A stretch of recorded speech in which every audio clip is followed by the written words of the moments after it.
Hello everyone. Welcome back to the channel.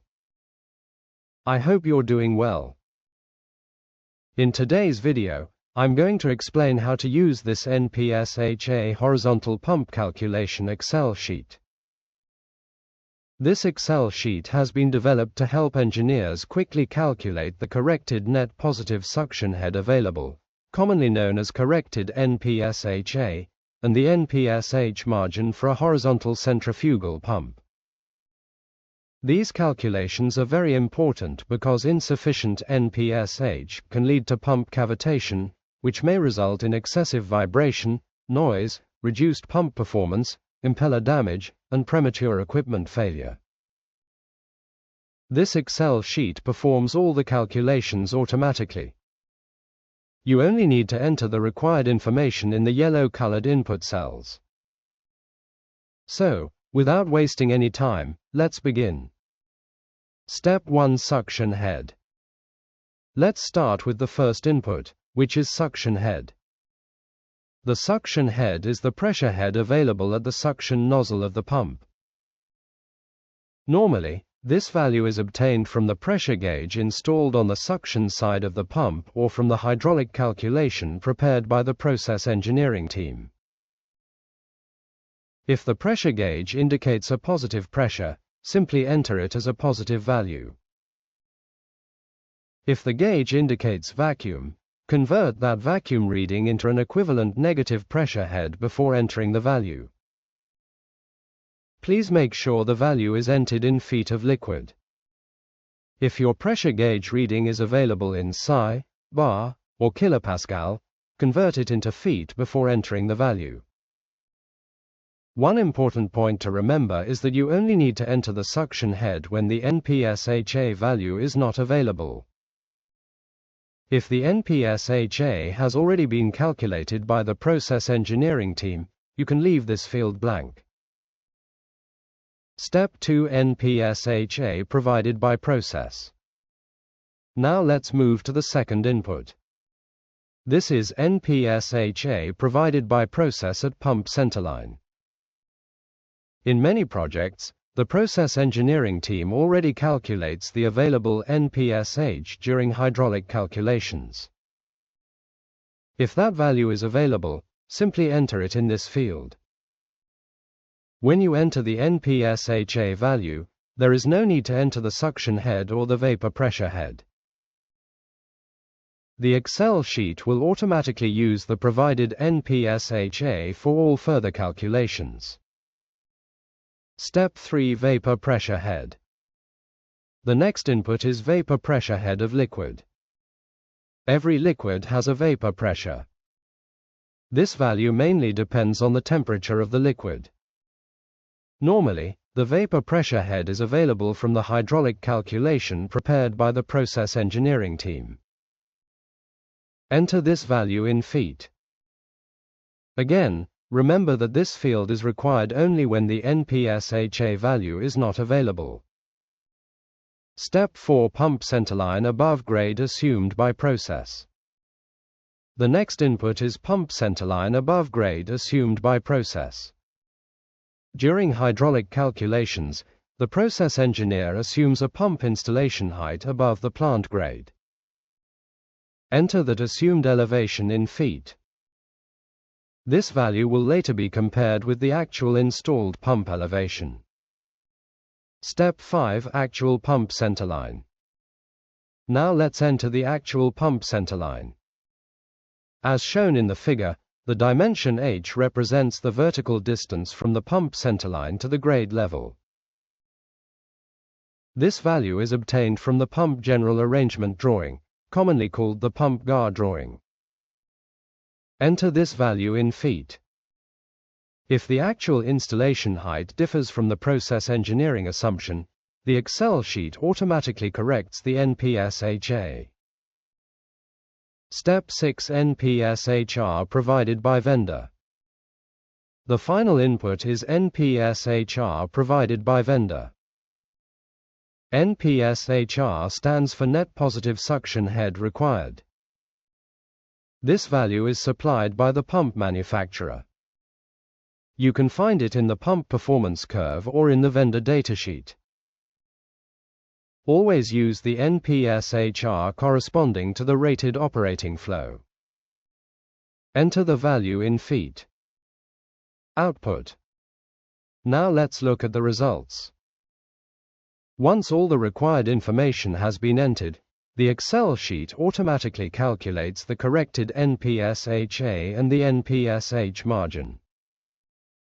The corrected NPSHA represents the actual available suction head after considering the installed pump elevation.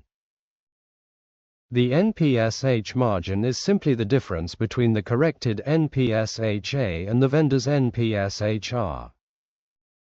A positive NPSH margin generally indicates that the pump has sufficient available suction head.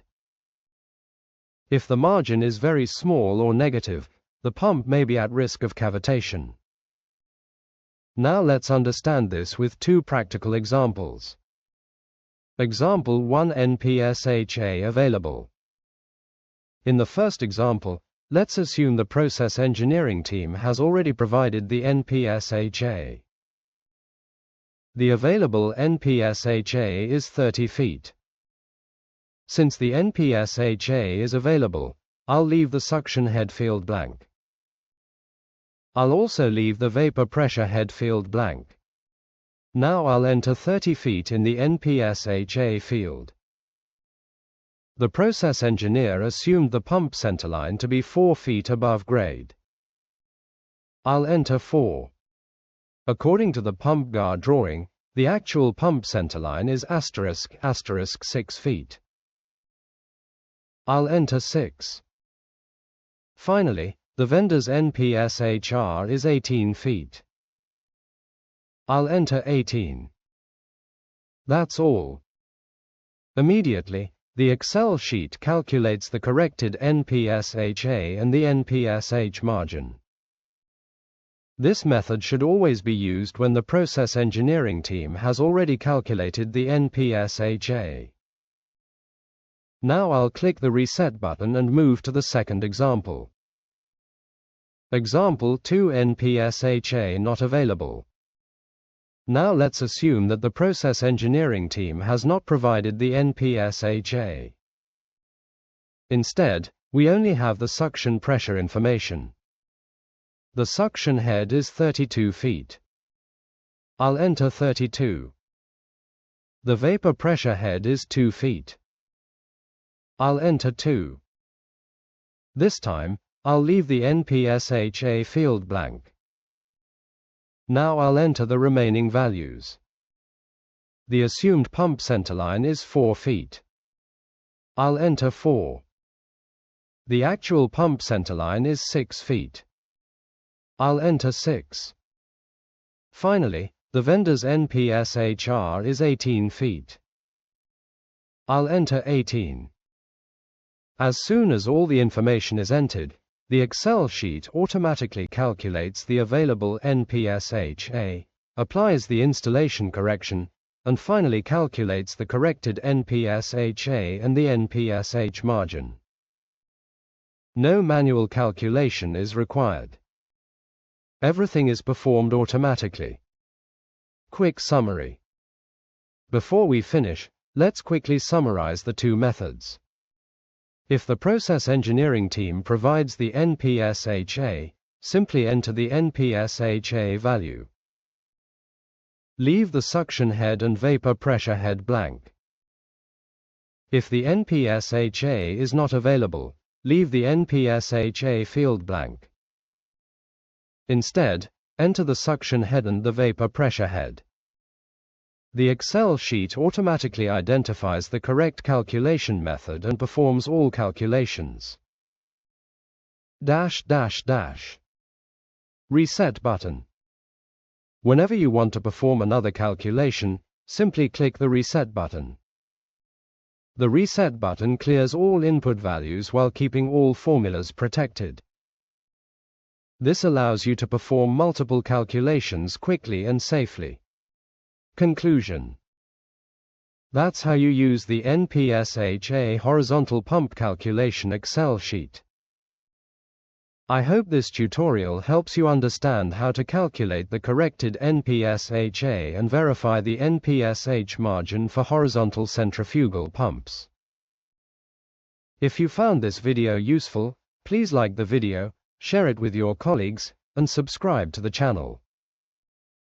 I regularly upload practical engineering tutorials, Excel calculation tools, pump design videos, hydraulic calculations, API standards, rotating equipment tutorials, and content related to oil and gas, refineries, petrochemical plants, power plants, hydrogen projects, and other industrial engineering topics. If you have any questions or suggestions, please leave them in the comments section. Thank you very much for watching. Have a great day, and I'll see you in the next video.